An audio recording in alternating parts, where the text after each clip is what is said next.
सबको कोशिश करना है कि बिना पुस्तक के देख के हम पढ़ लें तो याद हो गया। रोज़ रोज़ आप डिपेंड हो जाएंगे तो स्मृति नहीं बनेगी। चलिए फिर से हम देख रहे हैं, अलग बात है, मास्टर साहब को पुस्तक देखने की छूट है, बच्चों को नहीं है।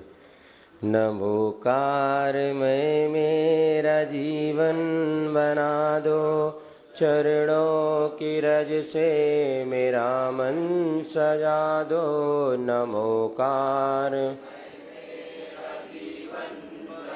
मैं हूँ फूल छोटा तुम्हारे चमन का, कहीं हर न ले जाए झोंका पवन का। चरणों की छाया में मुझको बिठा लो, अरिहंत निज गाँव मुझको बुला लो। नमोकार चरणों की रज से मेरा मन सजा, रहे देह में पर विदेही बने हो, बंधन में रहकर भी बन ना सके हो। मैं बंधता रहा झूठे जग बंधनों में, निराकार मुझको स्वयं में मिला लो। नमोकार गहनतम है छाया जो विषयों में भूले, कहाँ खो गया क्षण जो आत्म को छूले। हो सूरज धरा के उजाले दिखा दो, हे आचार्य मेरे दुखों से छुड़ा दो। नमोकार मैं मेरा निता से भरी मेरी गागर, तुम ज्ञान के वो असीमित हो सागर। आगम का अमृत हमें भी पिला दो, सतपथ दिखा दो। नमोकार मैं मेरा हृदय के कमल में हे साधु विराजो, आत्म के अनुभव से परिचय करा दो। नमन है मेरा जग के सब साधुओं को, नमन है नमन है नमन मैं बना दो। नमोकार मैं मेरा जीवन चरणों की रज से मेरा मन। इसी पेज पर नीचे संत साधु, संत 15 नंबर पेज पर ही। संत साधु बन के विचरो, वह घड़ी कब आएगी। चल पड़ो मैं मोक्ष पद पर,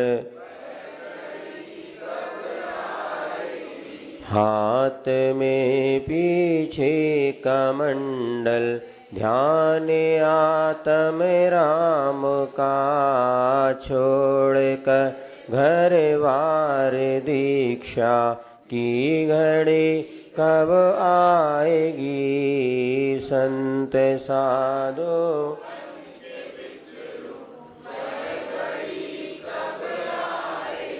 हाथ में पीछ आएगा वैराग्य मुझको, इस दुखी संसार से।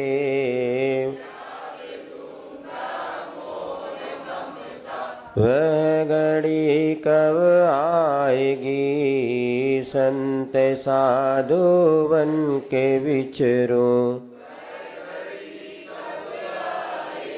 5 समिति 3 गुप्ति 22 परी सभी सहूं। भावना 12 जुभाऊं, संत साधु बन के विचरूं। बाह्योपाधि त्याग कर निज तत्व का चिंतन करो, निर्विकल्प हो यह घड़ी कब आएगी, संत साधु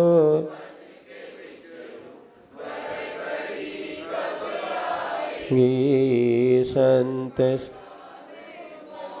पथ पर वह घड़ी कब। जय बोले महावीर स्वामी भगवान की, आचार्य भगवान श्री कुंद कुंद महाराज की, आचार्य गुरुवर श्री विद्यासागर जी महाराज की। विराजो, बैठ जाओ, वहीं बैठ जाओ, बैठ जाओ, वहीं बैठ जाओ। अरे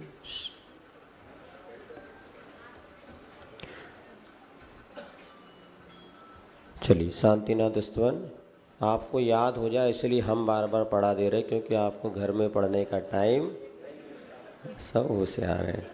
समग्र तत्व दर्पणम विमुक्ति मार्ग घोषकम कसाय मोह मोचकम नमामि शांति जिन्वरम नमामि शांति त्रिलोके वंदे भूषणम भवाब्धि निर्शोषणम जितेन्द्रियम अजम जिनम नमामि शांति जिन्वरम अखंड खंड गुणधरम प्रचंड काम खंडनम सुभव्य पद्म दिनकरम नमामि शांति जिन्वरम एकांतवाद मतहरम सुषादवाद कौशलम मुनीन्द्र वृंद सेवितम नृपेन्द्र चक्रमंडनं प्रकर्म चक्रचूर्णं सुधर्म चक्रचालकम् नमामि शांति जिन्वरम् अग्रन्थनग्न केवलं सुमोक्षधाम केतनम् अनिष्टघन प्रभञ्जनम् नमामि शांति महाश्रमणमकिञ्चनं मकाम काम पदधरं सुतीर्थकर्तृषोडशं परं नमामि शांति जिन्वरं महाव्रतंधरं वरं दया क्षमा गुणाकरम्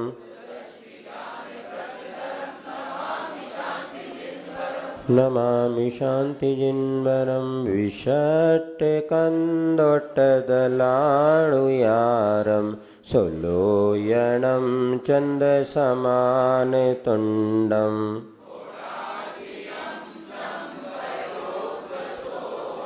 तं गोमटेशं प्रणमामि नीचं सुख अच्छाई सच्छं जलकान्तिगण्डम् अबाहुदोलक सुपर्णपाशं महेन्द्रषण्ड जलबाहुदण्डम्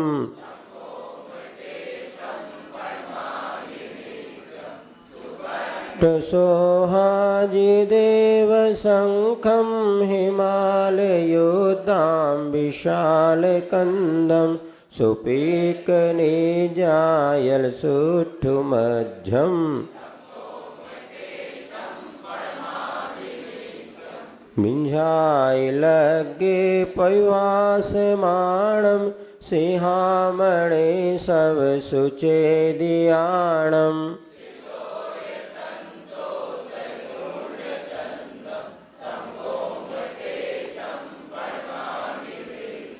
लयासमकन्त महाशरीरं भवावलीलद्सुखपरोक्षं दचिपाय पोमं तं गोमटेशं बरोजोर्णच भीयजुतो न चाम्बरे सत्मनो विशुद्धो सपादिजंतो फुसदो न कंपो। चलिए, इतना हो गया था, आगे और पढ़ते हैं। आसाम नजो पोखदी सच्चिदिट्ठी। आसाम नजो पोखदी सच्चिदिट्ठी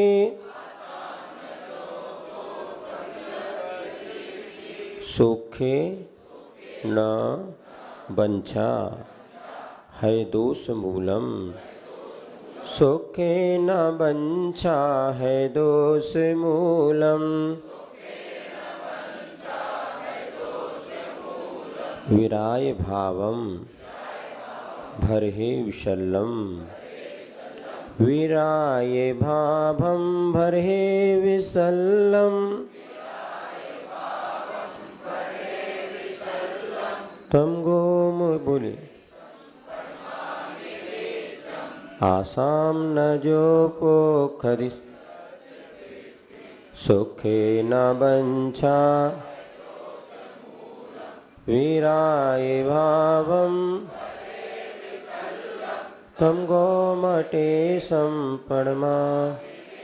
बस उच्चारण बन गया सबको, सरल है।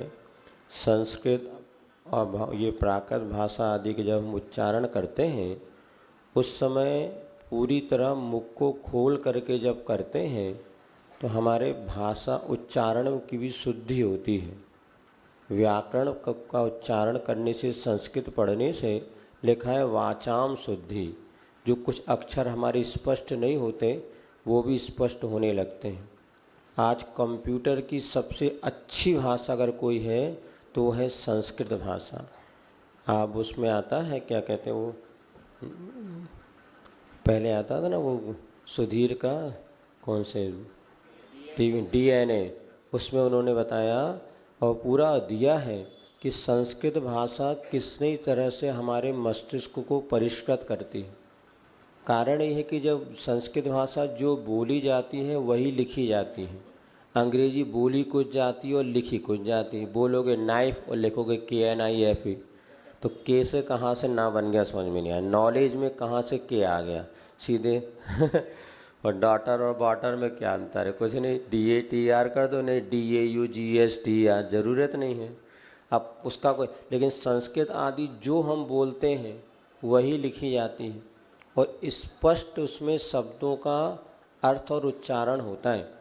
इसीलिए, और दूसरी बात, कई लोग नाक से बोलते हैं। नाक से, हमें भी आचसी पहले कहते ये तुम नाक से बोलते हो, अब हमें समझ में नहीं आता था। फिर बाद में पता चला अपन लोग मुख को दबा लेते हैं और दांत पूरे खोलते नहीं हैं, तो आवाज़ यहाँ से ना निकल के नाक से निकलने लगती है। इसीलिए ज़्यादातर मुख खोल के बोलना चाहिए। जितना आप जैसे कोई भी का, पहले स्कूल में पढ़ाते हैं ना, का, की, छोटी बड़ी बोलते हैं। ये 12 अक्षर अभी पढ़ाते कि नहीं पढ़ाते? पहले तो पढ़ाते थे का, की, कू। जब कू बोलेंगे तो कोयल जैसे कुकार निकलते। तो ये भी 12 अक्षर जो है ये अपने वचनों की शुद्धि का कारण बनता। आप देख लेना, प्रायः अन्यथा नहीं लेना, जो हिंदी और संस्कृत बोलने वाले उनके उच्चारण और अंग्रेजी बोलने वाले उनका उच्चारण बहुत अंतर आता। हम जब बोलते हैं तो पूरे दोनों माइंड सेट, जो 2 पार्ट हैं हिंदी बोलने में, दोनों पार्ट काम करते हैं। और अंग्रेजी बोलने में तो उसका 1 साइड ही काम करता, दूसरा साइड काम ही नहीं करता। तो अंग्रेजी एक भाषा के रूप में सीख लो, किंतु ज़्यादा से ज़्यादा प्रयोग हिंदी और संस्कृत का करना चाहिए। इससे आपका बुद्धि का विकास भी होगा और इसके साथ साथ आपके उच्चारण। अब देखो मोदी जी जब वही बात बोलते हैं तो आप देखो हिंदी में पूरे विश्व में जहाँ भी जाते हैं अपनी मातृभाषा में, तो उनकी बातों का प्रभाव पड़ता है। अब वो जो अंग्रेजी भी बोल लेते, लेकिन ऐसा है कि वो अंग्रेजी में जो बोलते हैं वो भावावी व्यक्ति हमारी नहीं होती। लेकिन क्या करें, आज ऐसी स्थिति बन गई है कि वो सब हम लोग भेड़ चाल चल रहे हैं और अंग्रेजी भाषा को हमने सब कुछ समझे। सबसे गरीब भाषा अगर दुनिया में है वो है अंग्रेजी भाषा, पुअर लैंग्वेज, क्योंकि इसके पास शब्द ही नहीं है। मात्र 26 तो अक्षर हैं और बाकी न्याय माय को ढूंढ ढांड करके बना के और कर लिया। उसके बाद कहीं लैटिन भाषा, कहीं ये भाषा, और कुछ नहीं। आपको यदि अंग्रेजी सीखना हो बहुत अच्छा, आप 3 दिन बच्चों को 12वीं 10वीं तक तो हिंदी मातृभाषा में पढ़ाओ। उसके बाद मात्र 1 महीने में हम आपको बच्चों के 1 महीना बहुत ज़्यादा, 7 दिन में इस मंच पे खड़े होकर थ्रू आउट अंग्रेजी बोलना सिखा सकते। एक भैया है वो हमारे पास है, 3 दिन में उसने बच्चों को अंग्रेजी बोलना सिखा दिया। वोकेबलरी शब्द समूह आपके पास चाहिए, कोई ज़्यादा कुछ नहीं है। आप सबसे पहले अभी प्रैक्टिकल करना जो उसने हमें बताया, अपने को ना ज़्यादा सीखना है ना ज़्यादा आती है, सीखने का भी विकल्प नहीं। आप कोई भी सेंटेंस बनाने के लिए सबसे पहले वर्ब पकड़िए, क्रिया, फिर क्रिया कहाँ, कर्ता कौन है, कहाँ कर रहा है, कैसे हो रहा है, किसके लिए कर रहा है, किसके द्वारा। तो 4-5 बातें जो अपन पकड़ लेंगे ना, अपने आप खाना तो ईट जो लगा आगे उसके जोड़ते चले आओ, तो रटने की कभी आवश्यकता नहीं पड़ेगी। और अंग्रेजी बोलना बिल्कुल कठिन नहीं है। रामदेव बाबा और नरेंद्र मोदी जिन्होंने कभी नहीं पढ़ी, ये थ्रू आउट अंग्रेजी फर्स्ट क्लास अंग्रेजी बोलते हैं। जिस 2 महीने में जिस काम को पूरा किया जा सकता, उसके लिए बचपन से 10-12 साल व्यतीत करना पागलपन है, बिल्कुल पागल। आज देखो वो बच्चे ऐसे हो गए, ना हिंदी बोल पा रहे हैं ना अंग्रेजी बोल पा रहे हैं। हमने उनको एक लेसन दे भैया पढ़ के सुनाना तो टाएं टाएं फिस, और बचपन से अंग्रेजी पढ़ रहे। इसीलिए अंग्रेजी माध्यम की मात्र शिक्षा को भाषा बनाना चाहिए, ना कि उसको शिक्षा का माध्यम। लेकिन आप लोग नहीं मानोगे, क्योंकि आपको तो अड़ोसी पड़ोसी के बच्चे दिख रहे हैं, अपना बच्चा नहीं दिख रहा। कोई बात नहीं, हमारा कहने का था कर्तव्य तो हमने कह दिया। अब एज यू लाइक, जो आपको अच्छा लगे सो करिए। चलिए, तो यहाँ पर कह रहे हैं, देखो ये उच्चारण अपन इसलिए भी कर रहे हैं, आपके अनेक फायदे इससे होंगे। आप लोग देखिएगा, प्रतिदिन अपनों को 2 स्तोत्र तो पढ़ने ही। यहाँ जब आओ उसके पहले पढ़ के आओ, और आगे तो 8-9 श्लोक पढ़ना है। अब इसी धीरे धीरे से स्पीड में चलेंगे तो कहो पूरा साल भर निकल जाए। चलो कोई बात नहीं। आसाम न जो पोखदी सच्च दिट्ठी, इसका अर्थ होता है जो आसाम ल इच्छाओं को अपने न पोषण नहीं करते थे। अपनी आशाएं इच्छाएं का अपन पोषण करते हैं, उसको पूर्ण करने के लिए बार बार अभ्यास करते हैं। तो जिन्होंने अपनी आशाओं को पोषण नहीं किया, सच्च दिट्ठी, स्वच्छ दृष्टि अर्थात जो निर्मल सम्यक दृष्टि थे। सोखे न बंचा है दोष मूलम, और जो है दोषों का मूल कारण है ऐसे पंचेंद्रिय के विषय शोक के, जिन्होंने कभी इच्छा नहीं की, न बंछा यानी इच्छा नहीं करते, या उनको इच्छा को जिन्होंने है माने त्याग दिया था, छोड़ दिया था। दोषों का जो मूल कारण है ऐसी इच्छाओं को जिन्होंने छोड़ दिया। विराय भावम भरे विसल्लम, जो वैराग्य भाव से भरे हुए थे, और भरे माने भाई भरत के विषय में जो निश्चल्य थे। लोग कहते हैं उनको विकल्प था कि मैं बाहुबली की भरत की भूमि में खड़ा हूँ, इसलिए उन्हें 1 साल तक केवल ज्ञान नहीं हुआ। ऐसा बिल्कुल नहीं है। आदिनाथ को तो 1000 वर्ष लग गए, तो क्या उनको कोई शल्य थी क्या? नहीं, लेकिन कुछ कवियों ने ऐसा कह दिया, तो यहाँ स्पष्ट करिए, ना भरे विसल्लम, भरत को के प्रति उनको किसी प्रकार का शल्य नहीं था। वो तो योगा योग की बात है। भरत चक्रवर्ती को अंतर्मूर्त में केवल ज्ञान हो गया, बाहुबली को 1 साल लग गया, और आदिनाथ भगवान को 1000 वर्ष लग गए। ये अपनी अपनी योग्यता हुआ करती। इसलिए देखो, ये इतिहास की घटना से बहुत बड़ा हमें साहस मिलता है कि हमें धैर्य रखना है। ये मत सोचो कि वो इतनी जल्दी हो गए तो हमें जल्दी हो जाए। नहीं, क्या बताओ, आदिनाथ का पुरुषार्थ कमज़ोर था क्या? बाहुबली का पुरुषार्थ, भरत का पुरुषार्थ खूब तेज था क्या? नहीं, सबने अपने अपने हिसाब से कर्तव्य किया। लेकिन उपादान की योग्यता जब होती ना, तभी कार्य होता है। पुरुषार्थ तो ठीक है। अब आदिनाथ भगवान जो कि तीर्थंकर थे, उनको 1000 वर्ष लग गए केवल ज्ञान होने में, और बाहुबली को अंतर्मूर्त लगा। अब बताओ किस पे दोष दोगे आप? पुरुषार्थ पे कि अपनी योग्यता पर? तो पुरुषार्थ तो सबने पर्याप्त किया, अपनी अपनी योग्यता। इसलिए आकुलता से मिटाने का ये सबसे अच्छा एक उदाहरण आता है कि हम अपने पुरुषार्थ को लेकर के आकुल व्याकुलित ना हो। खूब अच्छा पुरुषार्थ करने वाले भी कई लोग सफल नहीं होते। कई लोग थोड़ा सा पुरुषार्थ करते हैं और झट से सफल होते हैं। इसका मूल कारण है कि पुरुषार्थ के साथ साथ हमारी निकट भवितव्यता अथवा हमारा भाग्य जैसा होता, तदनुसार हमारा पुरुषार्थ कार्यकारी होता है। इसलिए एक सीमा तक पुरुषार्थ करना चाहिए, उसके बाद पुरुषार्थ की दिशा बदल देनी चाहिए। सारी जिंदगी उसमें नहीं लगे रहना चाहिए। नहीं तो वो स्थिति हो रही है आजकल, लगे हैं उसी में मुन्ना भाई जैसे।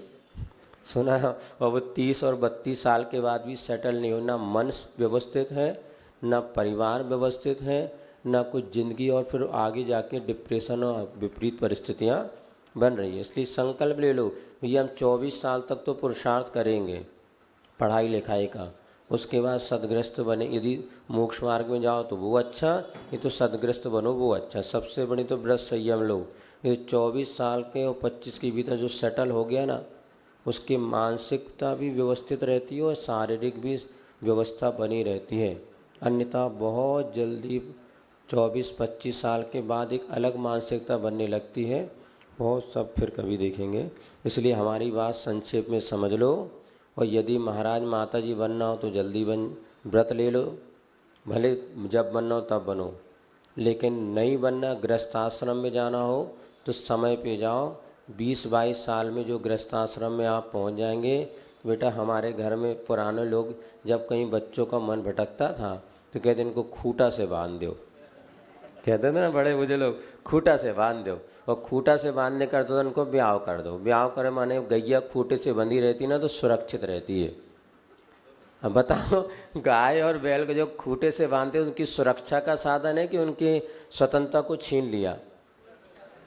सुरक्षा। यदि गाय और बैल जो खूटे से बंधे बहुत सुव्यवस्थित, बाकी मालिक का उद्देश्य उनको बांधने का नहीं रहता। माँ बाप का हम तो अनुभव करो, देख रहे हैं जिन बेटा बेटी ने 21, 22, 23 साल में अपने जीवन को सेटल कर लिया, बहुत खुश हैं। अभी हमारा खातेगांव में वर्षा योग हुआ तो हम अपने पाठशाला में जो पढ़ाती बेटियां उनको कहते हैं बेटा पढ़ लिख लो, बाकी अपना जीवन व्यवस्थित करो। देखो इतने समय में आपको करना तो है ही, और नहीं करना है तो कोई बात नहीं है, करना है तो समय पे काम करो। तो जैसे आपको भूख लगी है तो आप 9, 10, 11 बजे भोजन कर लो, ठीक, और 1 बजे भोजन कर लो तो क्या होगा?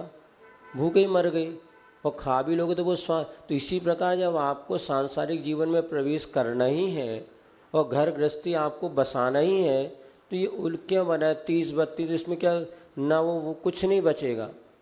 इसीलिए उसके बाद भी हम बहुत कुछ कैरियर बना सकते हैं, सब कुछ कर सकते हैं। कई लोग हैं आज जिन्होंने विवाह होने के बाद भी, जैसे वो बिमला जी है ना, जिन्होंने हाई कोर्ट जज जो बने थे, आपने इनकी धर्मपत्नी, उन्होंने विवाह हुआ, बढ़िया पारिवारिक जीवन बसा, उसके बाद उन्होंने पढ़ाई लिखाई भी की, लॉ किया, और बाद में जाकर के बिमला जैन करके नहीं हाई कोर्ट जज जबलपुर में बनी थी, IAS इनकी सुरेश चंद जी की धर्मपत्नी, हाँ IAS, उन्होंने अभी जज भी रही, वो हाई कोर्ट जज जबलपुर में। नहीं जानते आप लोग? वकील साहब नहीं जानते तब क्या हुई है बताओ? लोग कहते हमारा फ्रेम बने, हमें दुनिया जाने का जाने, बताओ। सुरेश जी यहाँ रहे, अभी जबलपुर, अभी भोपाल में है वो, और खूब बड़ी। अभय गोयल दूसरे हैं, अभय गोयल तो दूसरे, वो जो तीर्थ धाम बना रहे हैं। सुरेश जैन IAS हैं, उनकी पत्नी विनय बिमला जी जैन है, हाई कोर्ट। सुनो, जब वो जज बनी ना तो उनको संकल्प पत्र, जब वो शपथ पत्र पढ़ना पड़ता, मैं उन्होंने उस समय भाव पढ़ा था, क्या न्याय मार्ग से कभी न मेरा पथ डिगने पा, मेरी भावना की 4 लाइन पढ़ी थी। कोई बुरा कहे या अच्छा या जावे, लाखों वर्षों तक जीऊँ या मृत्यु आज भी, अथवा कोई कैसा भी भय या लालच देने आवे, तो भी न्याय मार्ग से मेरा। ये उन्होंने अपने शपथ लेते समय, जज का जब उनका निर्णय, तो उन्होंने शपथ में 4 पंक्तियाँ पढ़ी। ये 4 पंक्तियाँ हमारी मेरी भावना की मूल लाइन। उन्होंने बताया कि ये हमारी मूल प्रार्थना है, जिसे हम लोग हमेशा करते हैं। जब जज की शपथ लेते समय उन्होंने हाई कोर्ट जज की ये पढ़ी थी, तो बाद में भी बहुत कुछ कर सकते हैं। इसलिए हम तो कहते हैं हर बच्चे जो हमारी बात मानते हैं, हम तुम्हारे जीवन को सुखी बनाएंगे। माता पिता और हितकारी, माता पिता सुखकारी होते हैं किंतु हितकारी नहीं। गुरु की वो बेटी ने अब सुना, और बिल्कुल 22 साल में 23 साल में उसने गर्भस्थ आश्रम, उसने कहा महाराज हमें तो जाना तो था ही, तो हमने कहा कि जब आप लोग हैं तो हम क्यों ना सही समय पर करें, तो अपना धर्म ध्यान नहीं तो आज जितनी विकृतियाँ आ रही हैं, सबके चेहरे अलग हैं और भीतर का रूप अलग है। हम तो एक एक व्यक्ति की नस पकड़ लेते दूर से ही, कहते भले नहीं हैं, क्योंकि इन 23 साल और समझ में सब आता है। भीतर से जो परिणामों की स्थिरता है ना, वो नहीं रह पाती, तो किस तरह से वो विकृति जीवन में आ रही है आज आप पकड़ नहीं पाते। माता पिता तो आंखों में गांधारी जैसे पट्टी बांधे हैं, उन्हें तो कुछ नहीं दिखता। हम सही बता दें तो ही माता पिता विश्वास करने के लिए नहीं, किंतु जब बच्चे अव्यवस्थित हो जाते हैं तो बड़ी समस्या होती है।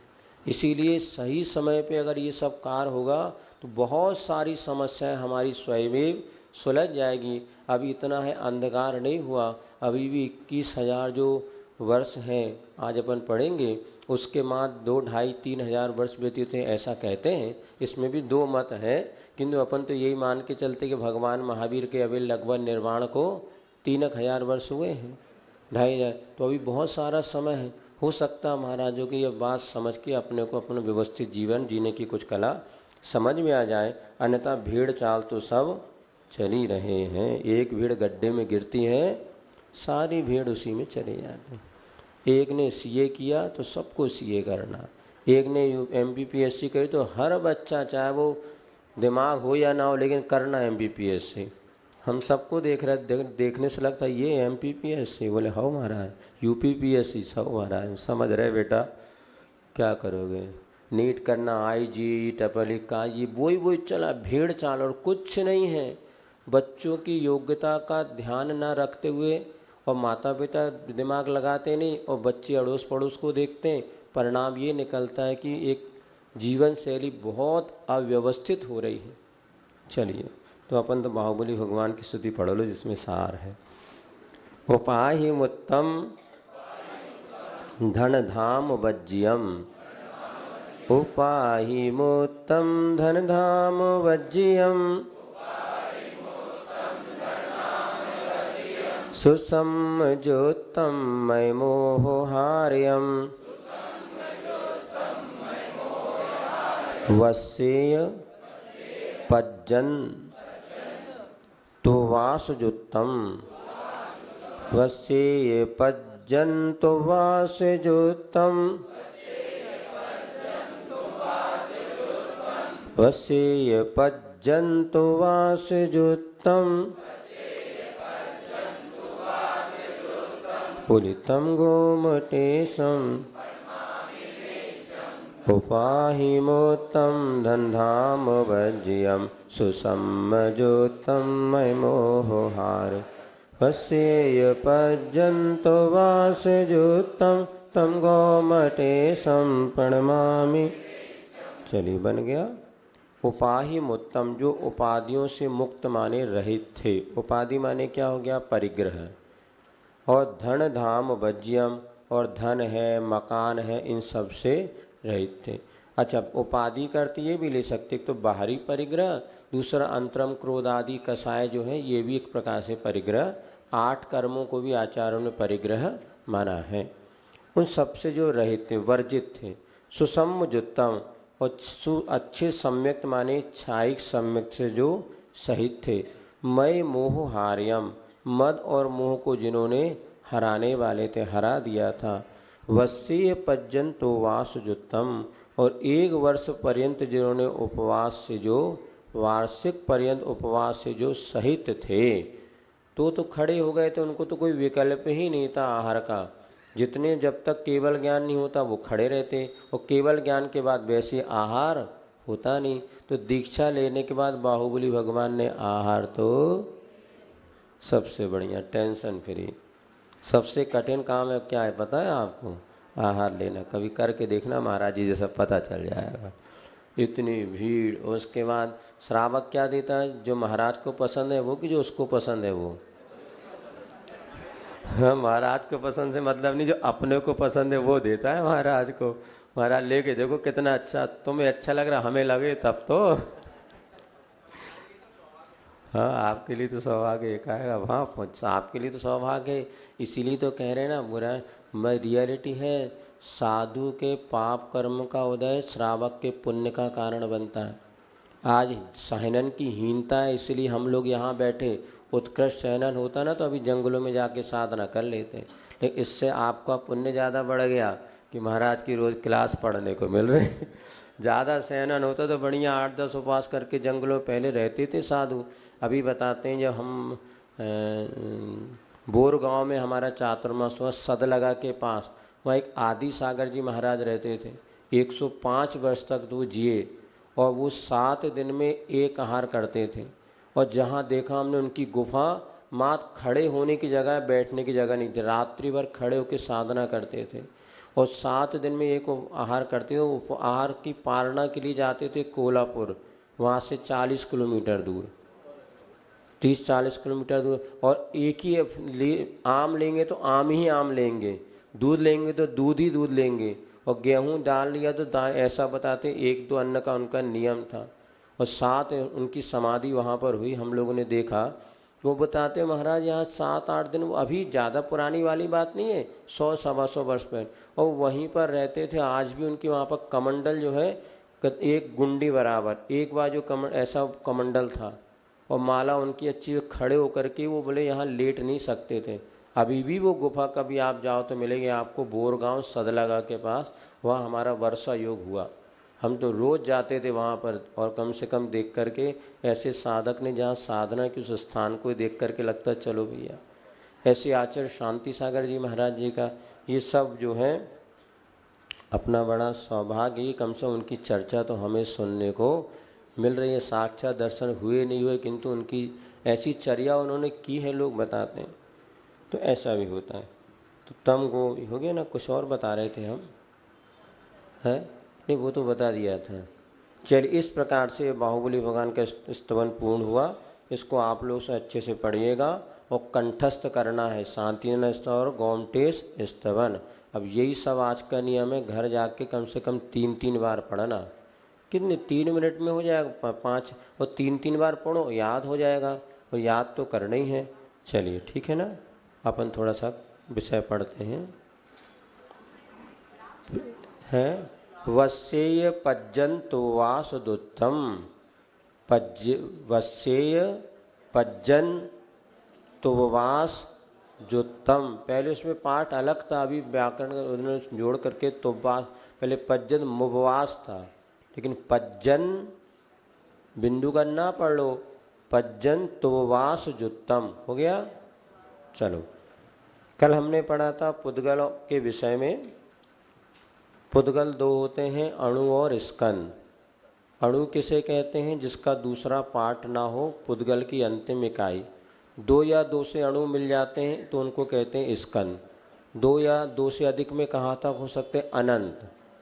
तो अनंत भी होते हुए वह कहना चाहिए एक प्रकार से अनंत के भी 3 भेद हैं, परितानंद, युक्तानंद और अनंतानंत। तो हमारा स्कंद वगैरह जो होते हैं ये युक्तानंत के या उसको अनंतानंत परमाणु मिलकर के बनते हैं, ऐसा कुछ समझना चाहिए। तो ये अपन ने स्कंद के 6 भेद पढ़े थे। कौन कौन से?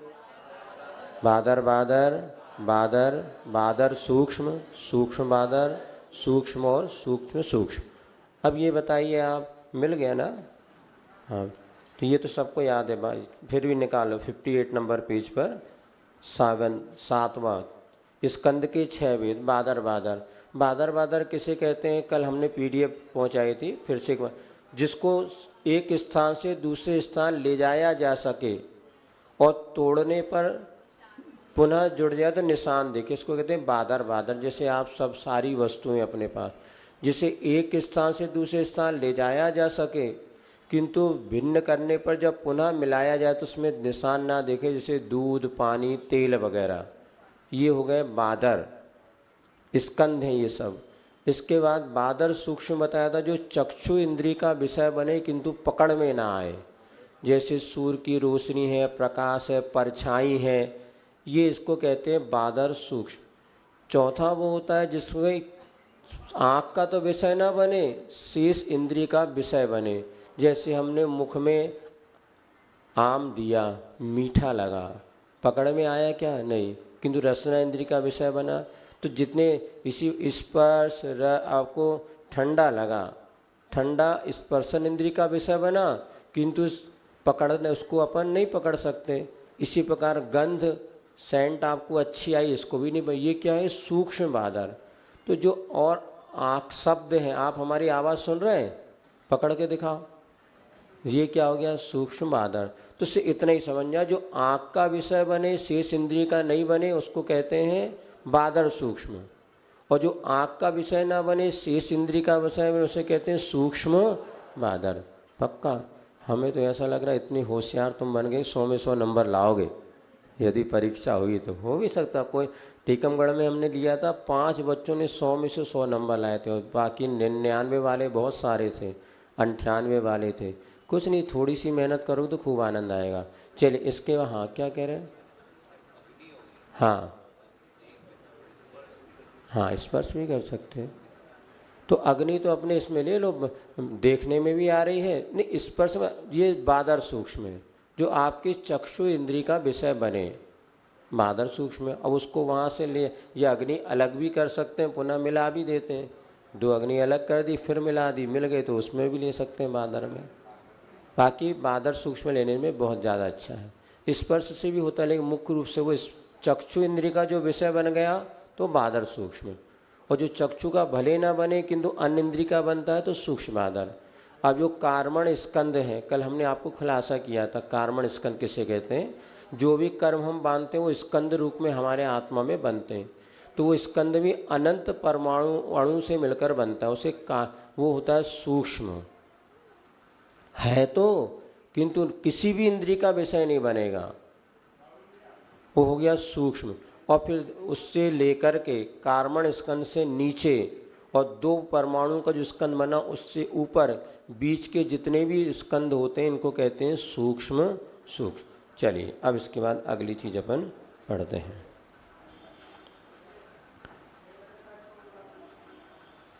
अगला अपन ने इसके बाद दिया है काल परिवर्तन 2 होते हैं। 7 नंबर पर, पेज नंबर 54 पर काल परिवर्तन 2 होते हैं। कौन कौन से?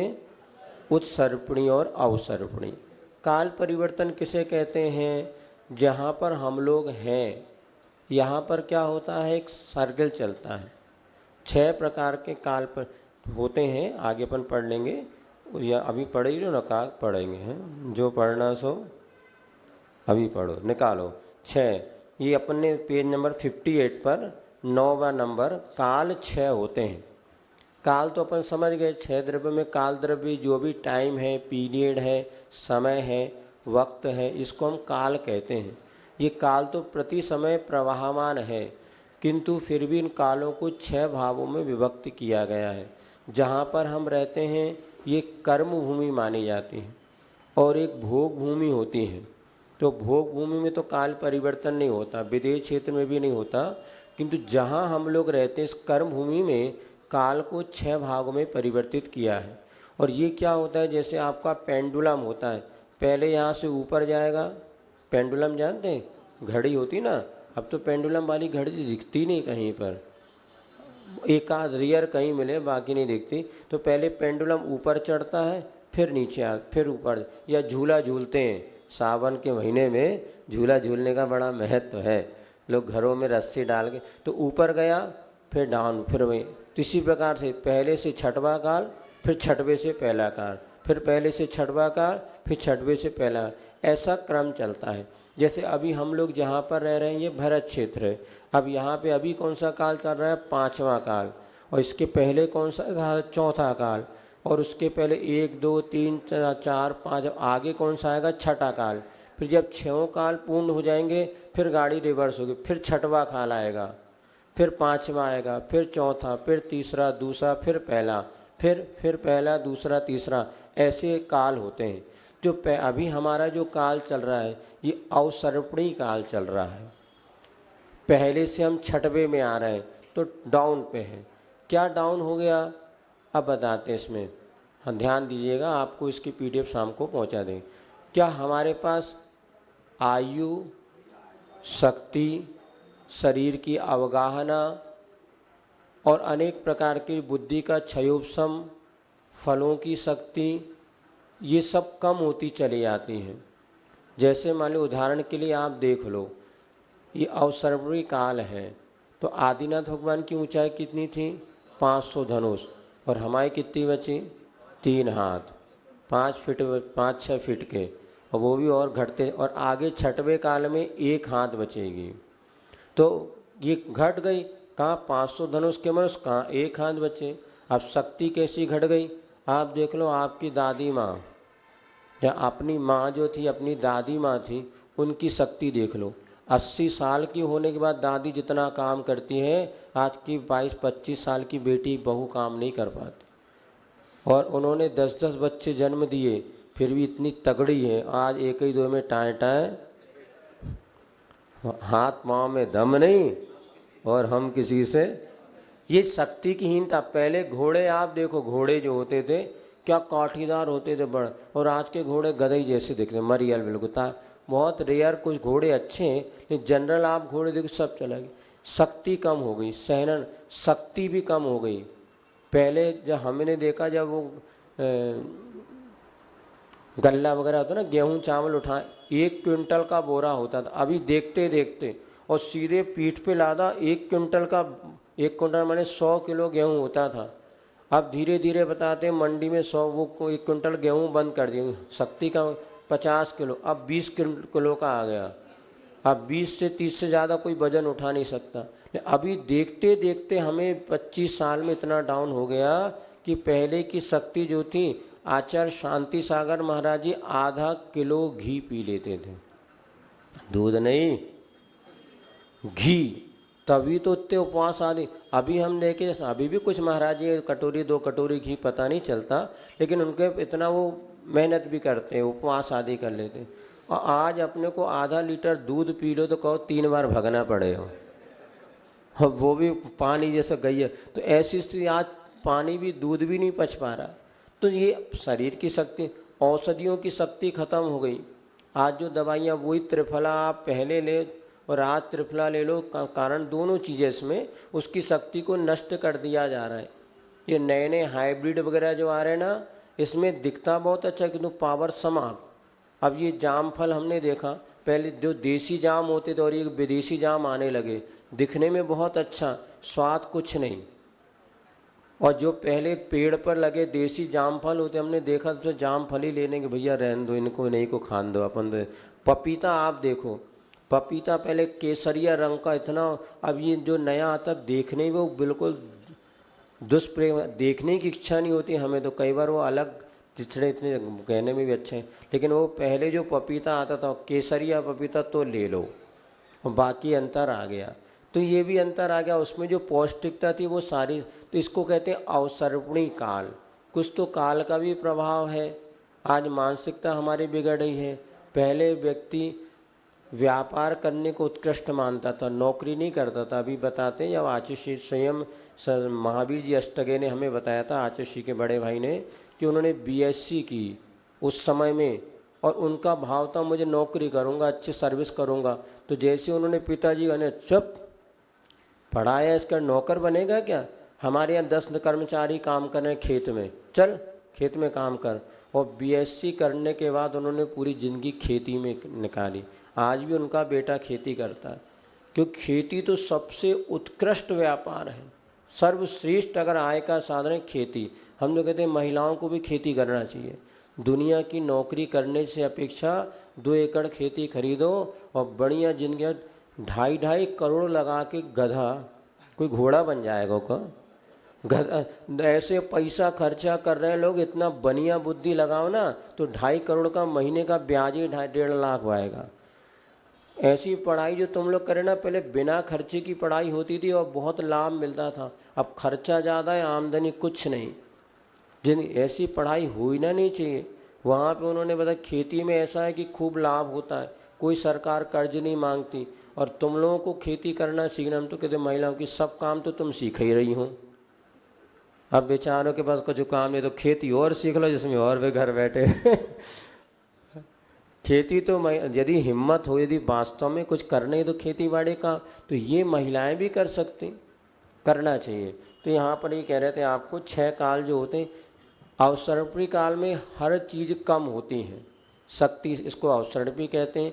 और जिसमें ये चीज़ बढ़ते जाए तो उत्सर्पणी काल जो आएगा उसमें शक्ति बढ़ेगी, आयु बढ़ेगा, सहनन बढ़ेगी, और अनेक प्रकार की जो इसमें घट रहा है वो उसमें बढ़ेगा। तो कैसे बढ़ता है, उसमें 6 काल होते हैं।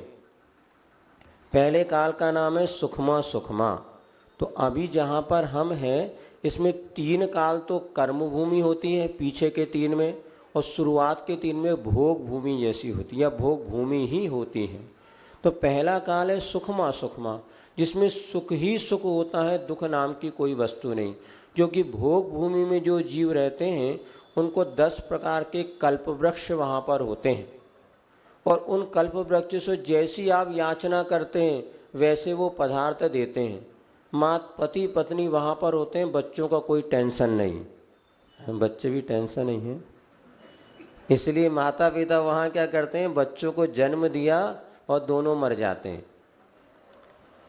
जन्म देते से इधर पिता को जमाई, माँ को छींक आएगी और दोनों का मरण हो जाता है। दोनों बच्चों का जन्म, बच्चे ट्विंस होते हैं वहाँ पर, और वो लड़के लड़की होते हैं, लेकिन वो भाई बहन नहीं होते, वो पति पत्नी होते हैं। पति पत्नी का भी जन्म होता है, जरूरी नहीं लेकिन वो भोग भूमि की व्यवस्था, उसको कर्म भूमि में मत लगाने तो अनाचार फैल जाएगा। तो वहाँ पर भाई बहन ट्विंस होते हैं, लेकिन वो पति पत्नी होते हैं। और उत्कृष्ट भूमि जो पहला काल आपको बता रहे हैं, मात्र 21 दिन में वो युवा हो जाते हैं। 21 दिन में बिल्कुल जवान हो जाते हैं, और सारी जिंदगी पति पत्नी जैसा व्यवहार करते हुए सुखपूर्वक रहते हैं। उनको मंदिर आदि को जाने की आवश्यकता नहीं पड़ती। उनकी कसाएं बहुत मंद होती हैं, इतनी मंद कसाएं होती हैं कि उनको गुस्सा नहीं आता, चिड़माया लोभ कुछ नहीं, और वो ज़्यादा धर्म भी नहीं करते और अधर्म भी नहीं करते। और मरण होने के बाद नियम से स्वर्ग जाते हैं या देव गति में जाते हैं। जितने भोग भूमि थे मर के नियम से देव गति में जाते हैं, दूसरे स्वर्ग से ऊपर वो नहीं जाते। 16 स्वर्ग होते ना, तो ये भोग भूमि का पहला काल होता है, इसमें सुख ही सुख होता है। और कल्प वृक्ष 10 प्रकार के होते हैं, उसका भी नाम और अपन पढ़ लो, लगे हाथ। देखो पेज नंबर 61 पर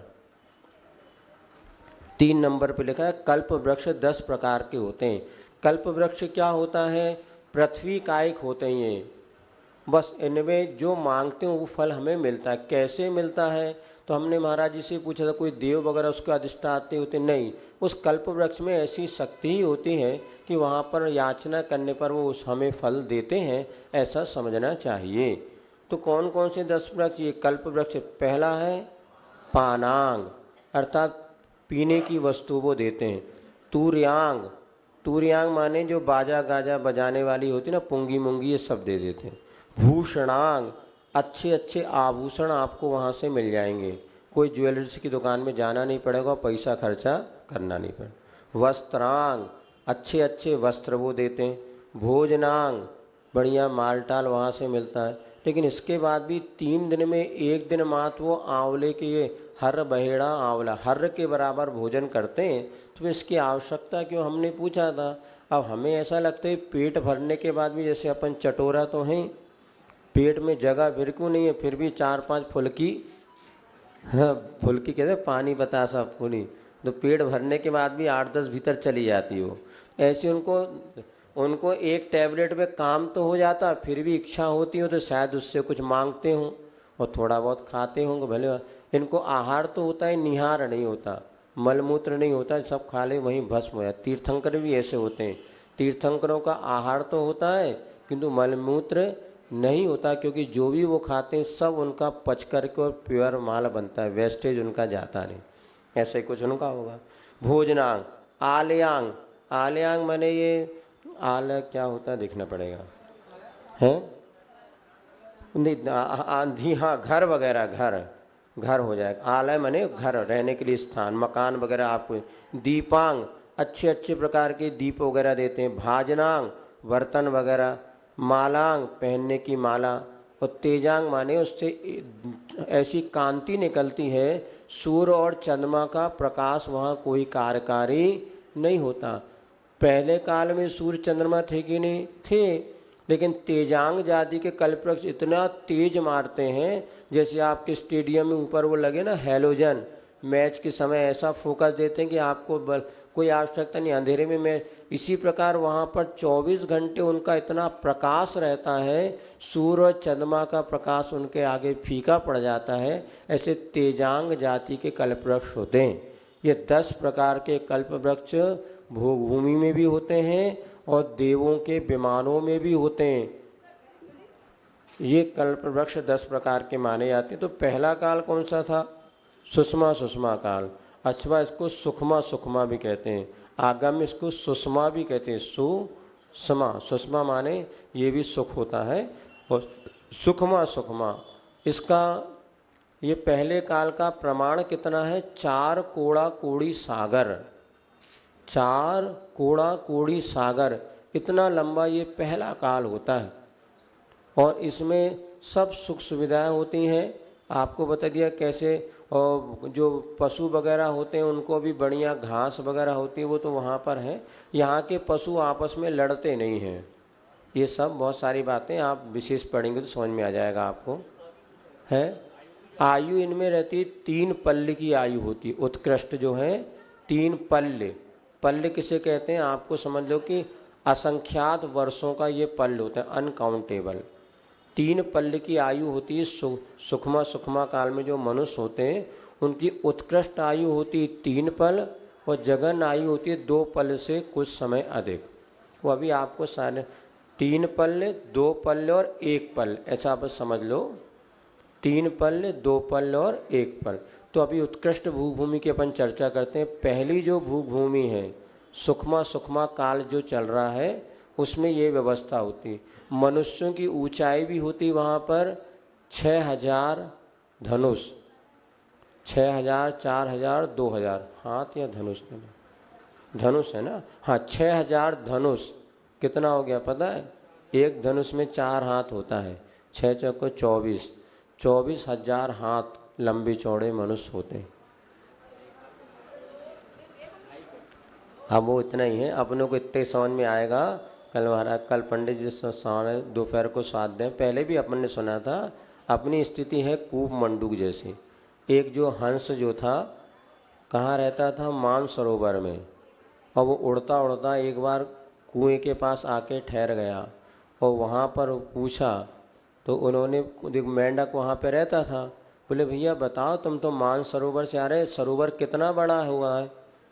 तो उसने क्या बताऊं? तो उन्होंने कहा कितना बड़ा है? तो उसने पूछा अच्छा ये बताओ, दो इतना बड़ा होता है क्या?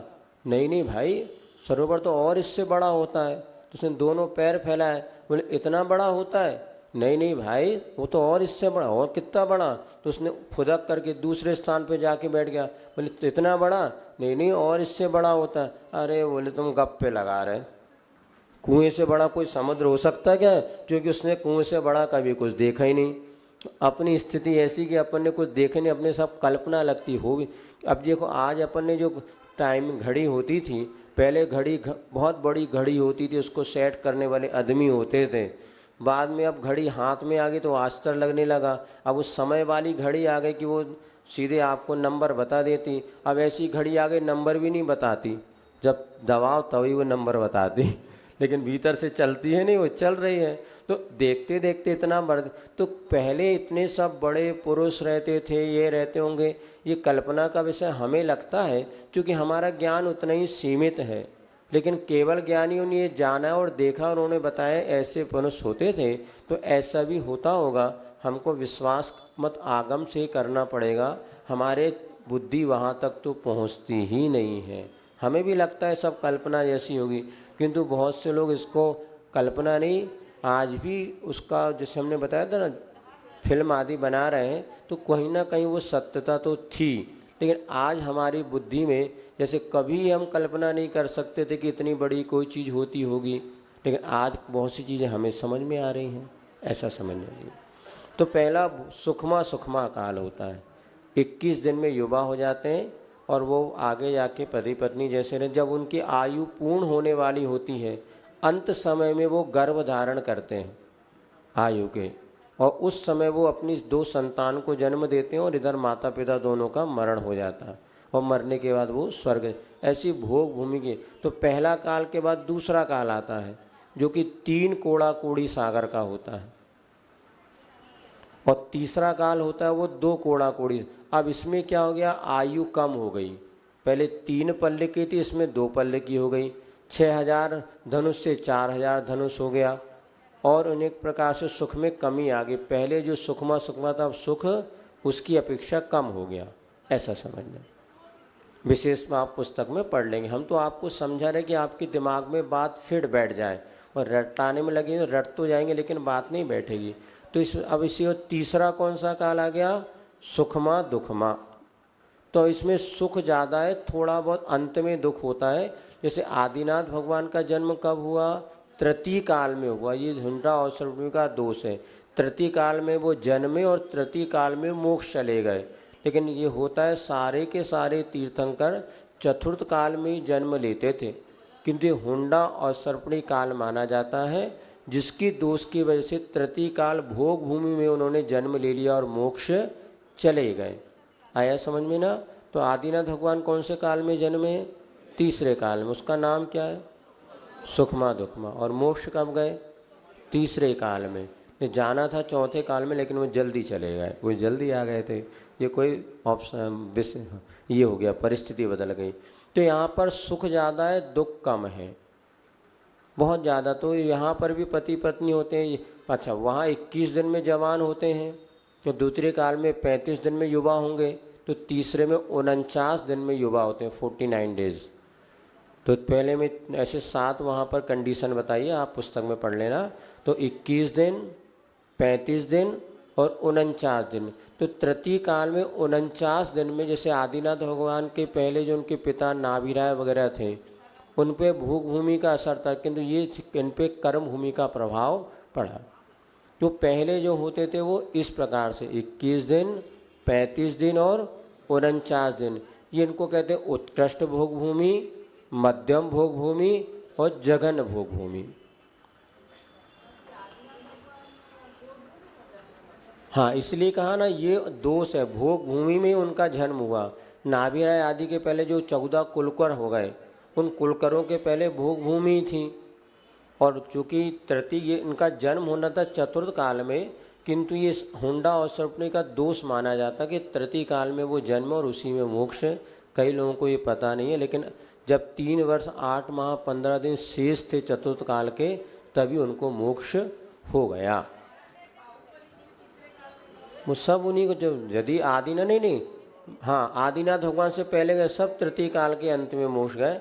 ऐसा सही है ना, और कन्फर्म कर लेंगे, यही है। क्योंकि 3 वर्ष 8 माह 15, तो जब आदिनाथ तो सब तृतीय काल में मोक्ष चले गए, ये दोष माना जाता है।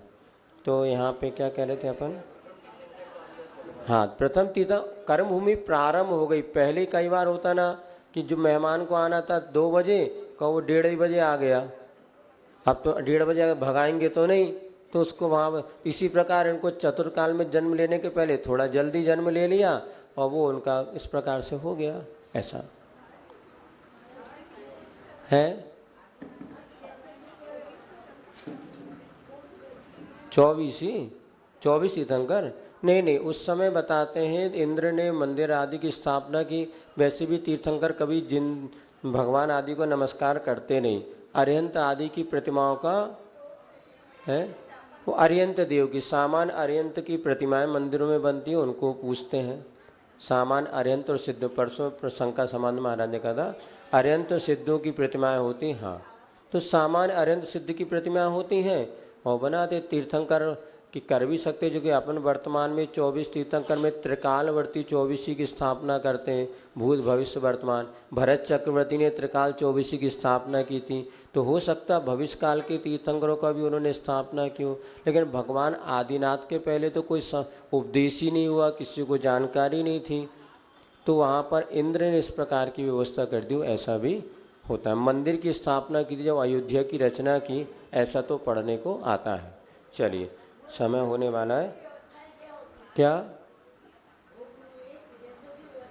अब मुख्य रूप से ये बताते हैं, शेरवादी जो होते थे लेकिन क्रूर नहीं होते थे, और वहाँ घास जो होती मृदु हलवे जैसी घास खाते थे और आराम से दूध वगैरह पीते होंगे, बुरा रहते थे, कोई दिक्कत नहीं।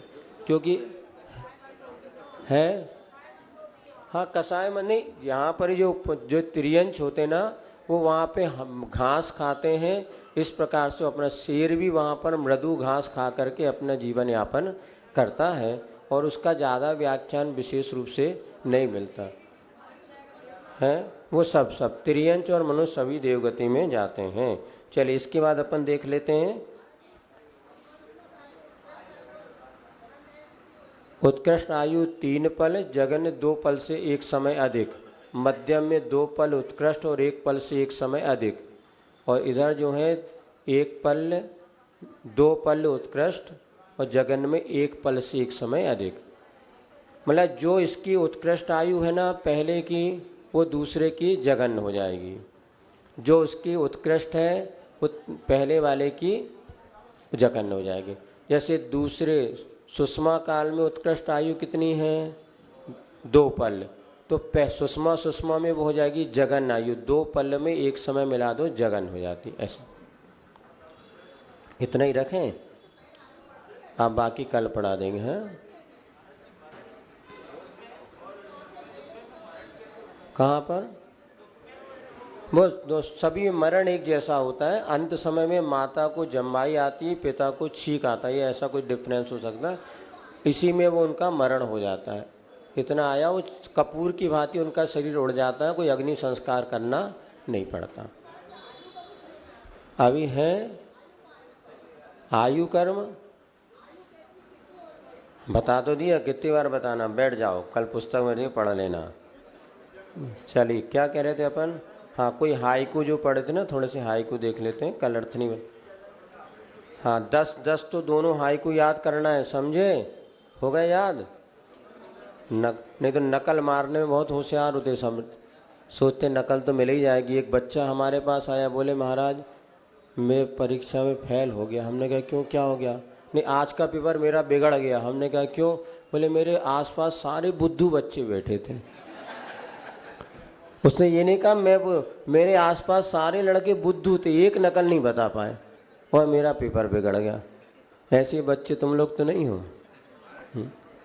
सत्य घटना बता रहे, गप नहीं है। उसने हमसे कहा तो हमने कहा, और सही में उसका, क्योंकि वो उस नकल पर ही आधारित तो पढ़ता कभी नहीं था, वहाँ जाके आसपास के बच्चों से नकल लेता था। इस बार उसको कोई अच्छे बच्चे मिले नहीं तो बेचारा फेल हो गया। हाँ जी, जिसके भी हो, मान लो ऐसे ही। हाइकू तो बहुत सारे हमने भी 300, 350, 400 लिखे, तो कुछ अच्छे जो अपने जीवन में उपयोगी है वो उसको इसमें यहाँ पर कोट कर दिया। तो देखिए, जो जैसा 5 तो पढ़ लिए, 10 पढ़ लिए थे। जो जैसा मिला स्वीकारो, समता से भला ही होगा। अब 2 स्थिति होती, देखो, एक हमें अपने को संभालना है और एक दूसरों को संभालना है। अपने को संभालने का सबसे अच्छा यही है, जो हमें मिला है, जैसा मिला है, एक बार स्वीकार करो, समता से सब भला होगा। आचार्य ने मूक माटी में लिखा है, सुख या दुख के लाभ में भला छुपा रहता है, देखने से दिखता है समता की आँखों से, स्वयं लाभ शब्द पलट करके कह रहा है, लाभ भला। जो भी हमें मिला उसमें हमारा भला है। विपरीत जीवन साथी मिला, समझना हमारा भला है, हमारे कर्म काटने के लिए एक अच्छा निमित्त बन गया। कोई बीमारी हो गई, सोचो हमारे वैराग का कारण बनेगा। तो सम्यक दृष्टि हमेशा ऐसी सकारात्मक सोच लगता है कि यदि कोई विपरीत हमारे जीवन में है परिस्थिति, उसमें वो रोता नहीं, ये मेरी कर्म निद्रा का साधन है। अपमान क्या, 1 मिनट, वो कौन सा है? बहुत अच्छा, हमने कहाँ चला गया?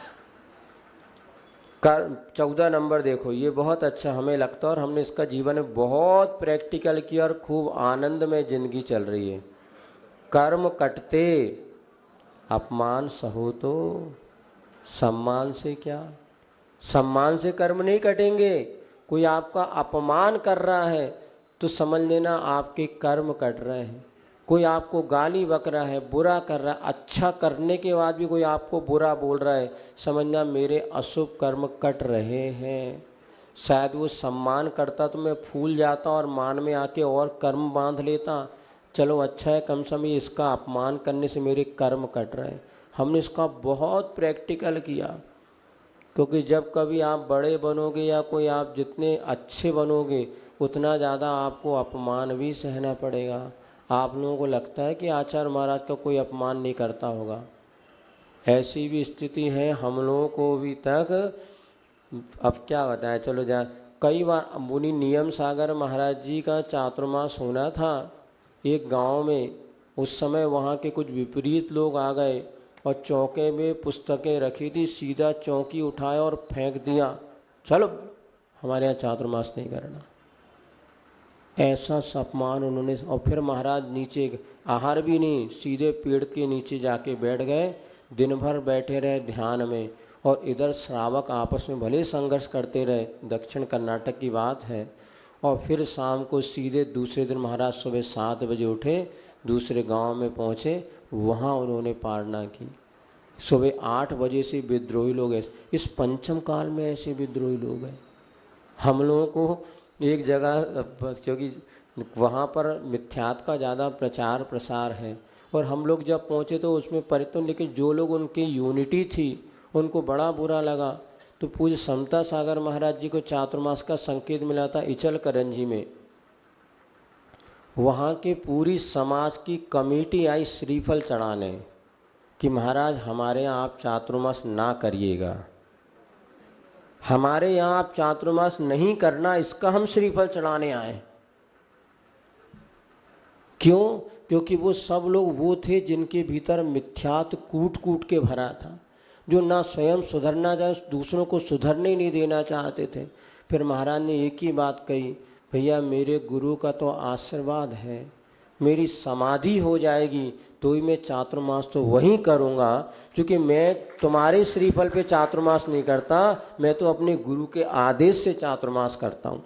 फिर 100-150 जो परिवार थे वहाँ पर महावीर मंदिर है, धर्मशाला में उन्होंने चातुर्मास किया। और ऐसी जिन शासन की अद्भुत प्रभावना के साथ चातुर्मास किया।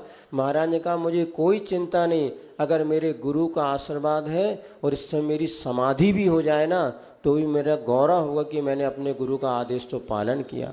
आचिशी का आशीर्वाद था, चल करें तुम्हें चातुर्मास करना है। किंतु अज्ञानी लोगों की टीम बहुत जल्दी बनती, विपक्ष कितना जल्दी बन जाएगा बताओ। मोदी जी के विपक्ष में पूरे लोग खड़े हैं, बहुत जल्दी इकट्ठे हो गए। और बस बाद में लेकिन महाराज जी ने वहाँ वर्षा योग किया और खूब ठाट बाट के साथ प्रभावना जिन शासन की हुई।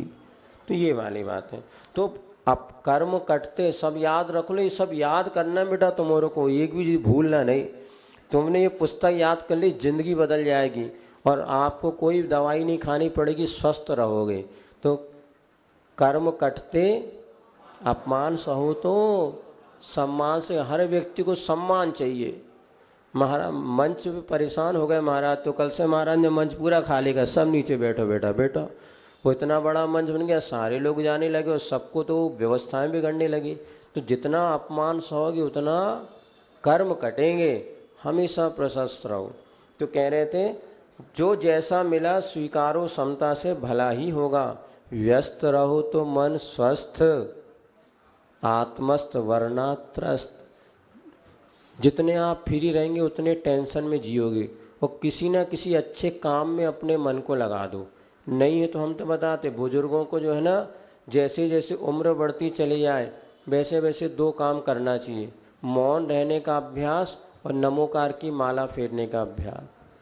प्रतिदिन 24 नमोकार मंत्र की माला फेरेंगे, 24 बना के देखो। आप देखो तो पता नहीं चलेगा, 1 मिनट समय मिला भैया जल्दी से माला फेर लो। हमें संकल्प, हम कहते नमोकार मंत्र की मत करो, हमने पहले के अभ्यास के लिए, अब क्या थोड़ी व्यस्तता हो जाते हैं, नहीं तो बहुत अच्छा 1 मिनट भी माइंड टेंशन में आते ही नहीं। नहीं तो ओम ह्रीम अरम असी आवसा की फेरेंगे, ये भी संभव है। 1 घंटे में 24 माला सामायिक में फेरेंगे तो एक 24 माला का संकल्प, इसमें व्यस्तता आ जाती है। जब हम लोग फ्री थे, ज़्यादा नहीं रहता बड़े, तो उस समय ऐसा संकल्प ले लेते तो दिन भर पता नहीं चलता, गर्मियों में भी। तो व्यस्त, अब मोबाइल चलाओगे तो व्यस्त नहीं, वो तो आप त्रस्त ही होगे, क्योंकि आपका दिमाग उसमें और अव्यवस्थित हो जाएगा। इसीलिए अच्छा स्वाध्याय कर लो, जाप कर लो, भक्तियाँ पढ़ लो। आचिशी ने जो भक्तियाँ लिखी हैं 1 घंटे में 4-5 भक्तियाँ हो पाती। भक्तामग्र आप पढ़ो, ये पढ़ो, और बहुत सारे लेखन कार्य करो। हाइकू बनाना सीखो, तुम सबको हाइकू बनाना है कल एक। कैसे बनाना है? हाइकू में होते 5, 7 और 5 अक्षर होते हैं। कोई भी क्रिया को आप देख लो, जैसे मान लीजिए हमने पढ़ा, कितने अक्षर हो गए? हमने पढ़ा गुरु मुख से ज्ञान, गुरु मुख से ज्ञान, आनंद आया। हो गए 5। 5 साल हमने पढ़ा, गुरु मुख से ज्ञान, आनंद आया, सन्मार्ग मिला। सन्मार्ग में आधा अक्षर नहीं गिनना, सन्मार्ग मिला। हाइकू बना कि नहीं बना? कहाँ से बना है? तुरंत बनाया ना अपन ने। तो आप सबको एक एक दो दो हाइकू बनाना। अभी एक जगह हमने पाठशाला वालों को बताया, सब बच्चे हाइकू में बात करते, वैसे करते नहीं। 5 7 5 अक्षर होते हैं, बहुत रहस्य छुपा होता है, खूब आनंद आता है। तो हमने पढ़ा, गुरु मुख से ज्ञान, आनंद आया, सन्मार्ग मिला।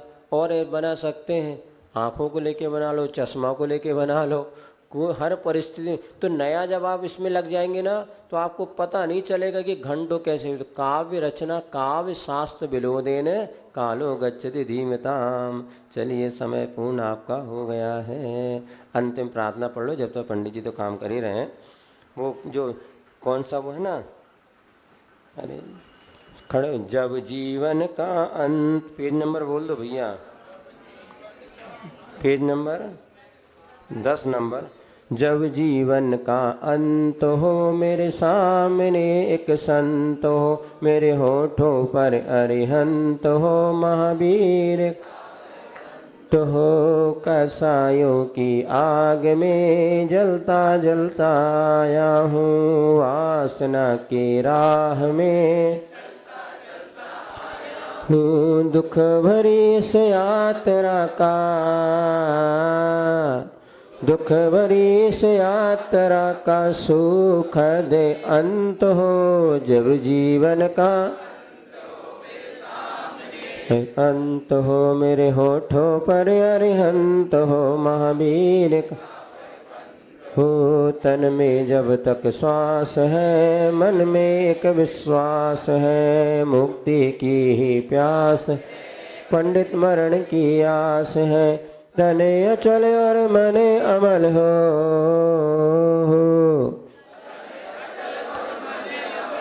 अब ना कोई द्वंद हो। जब जीवन का अंत हो, मेरे सामने एक संत हो। धर्म में मेरी प्रीत हो, वेदना में जीत हो, आगम का संगीत हो, प्रभु नाम का गीत। साधना के नंदन वन में,